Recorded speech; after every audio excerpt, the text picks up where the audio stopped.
So it's not just Conoco Oil and Marathon that are making the news. Here in Nigeria, major announcement in Nigeria's oil and gas sector as NNPC Limited has completed its divestment in Mobil Producing Nigeria Unlimited to Seplat Energy Offshore Limited. Images released showed the signing of the settlement agreement between the NNPC Limited and Mobil Producing Nigeria Unlimited, Mobil Development Nigeria Incorporated, Mobil Exploration Nigeria Incorporated, regarding the proposed divestment of the 100% interest in Mobil Producing Nigeria Unlimited to Seplat Energy Offshore Limited.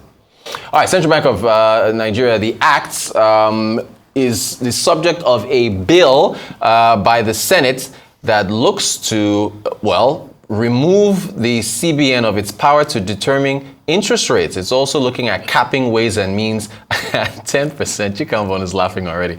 10% of 3 years prior revenue. And there's a 21-year sentence. Prison sentence for breaching the act. There was supposed to be a hearing today, but apparently that has been postponed. Arise business analyst Chika Mbonu is with us. Chika, it's good to see you again, sir. Good morning to you. How are you? Fine, thank you. Welcome back from your travels. Yes, thank you, sir. Thank you so much. Some governors they're performing. We know. You know. So, sir, this is your area. What do you make of this? I have the greatest respect for our legislature. Greatest respect for them.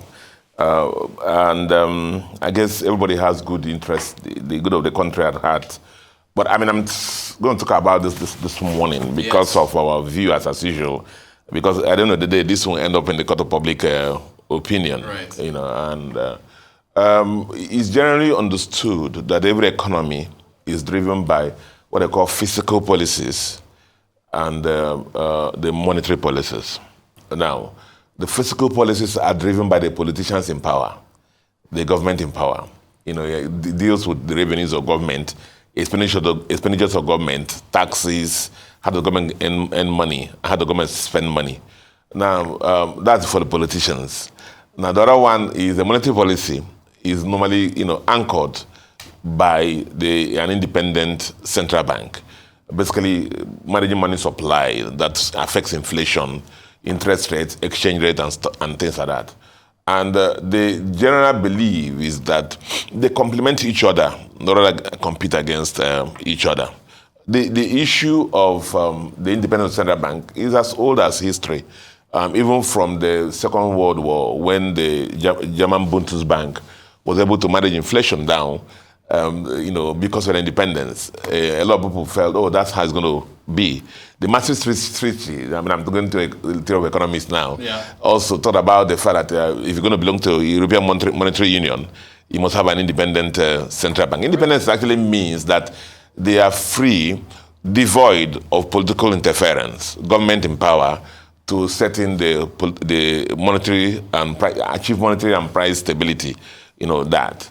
And that's actually basically what it means. And even though some people just align it is akin to the relationship between the legislature and the judiciary. Yeah. The judiciary interprets or executes laws done by the legislature, and that's the relationship. So the government in power and the central bank always set the tone, and the central bank goes and runs the policies independent of the politicians in power.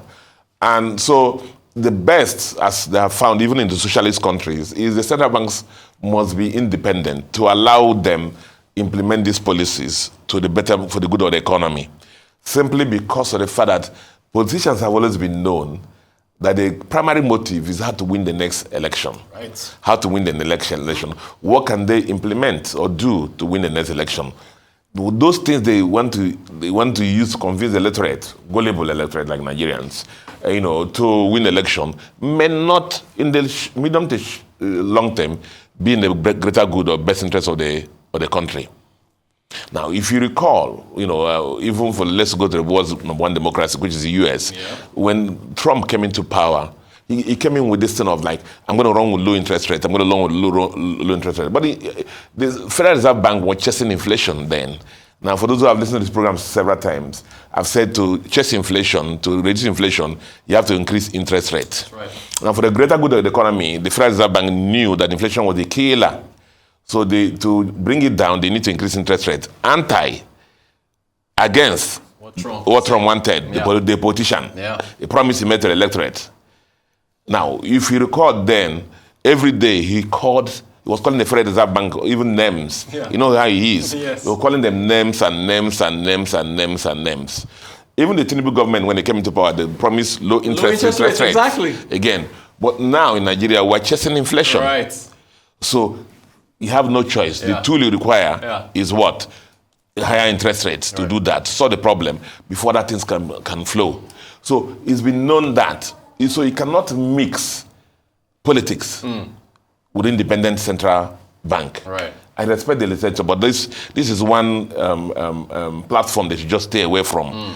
And for a beggarly nation like ours, even the international monetary agencies, World Bank, IMF, even the international banks, all they're looking for is a central bank that's what? Independent. Before they can deal with the country. For a beggarly country like us, trying to chase foreign portfolio investors, foreign direct investment, the most important thing in our country, therefore, is not for legislature to go and hamstrung the central bank and bring them under the control of the politicians.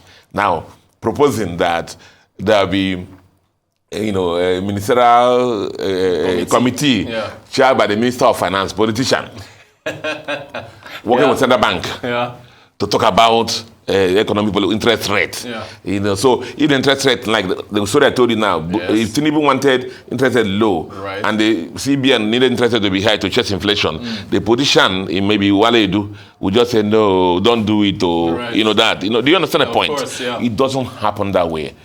The central bank independence is usually on 3 levels: goal independence, operational independence, and the instrument independence. They need to be allowed to operate in those levels. The third one, operational independence, has to do with their hiring, staffing, promotion, budgets. So one of the things they had there also was the budget of central bank now will be subject to politicians to be approved. That can also, it also ties the hand of central bank. You must let central bank very independent and to execute their policies, not to be subject to the whims and caprices or the superior, the governance structure of the legislature, and it's going to cause problem for the country. So, as we're going to belong to the Committee of Nations, and as I said, socialist countries, even no matter how socialists have been, realize the fact that it's their own benefit that central banks become independent. Have we allowed them to do that? You have had some governments like Turkey. So when Turkey dismissed the central bank governor because the guy was he didn't implement what he wanted, another person will come. But you see, the issues, they always align. If you're going to deal with international financial agencies, there's only one rule to play. And this is it. So I hearken and I plead with our legislature. There are more important things to worry about. I know that maybe they were looking backwards and seeing the kind of things that have happened in the recent past in central bank. Ways and means. But the issue, and I say it now, that to the government, is this. If you appoint weaklings, incompetent people, charlatans, to the position of central bank governor, you're going to have problems. Central bank governor is one position that you should just lay policies aside and look for the best for the country that will run that position, so that the monetary policy of the country will be run independently and professionally for the greater good of the country, outside the whims and caprices of politicians. CBN must be left outside the clutches of politicians. I think these things, the laws are proposing, some of the clauses are there, that are going to erode the independence of CBN, and then the operational independence, the instrument independence, the goal independence, and interest rates and policies. No, I think we should jettison them. Okay, so we'll see how they postpone the hearing. I guess it will be later on. I'm saying that the president of the country and a couple of the other people, like even Wale Edu, they understand this. And these are the come out a lot, even though they're politicians, these are the times they should actually intervene. And educate, inform the legislature better that for the greater good of the country, this kind of laws shouldn't be there. All right, business analyst Chika Mbonu. Again, we'll follow up on this and see how it develops and have you back to talk about, see what happens. Thank you so much for joining us. Appreciate it.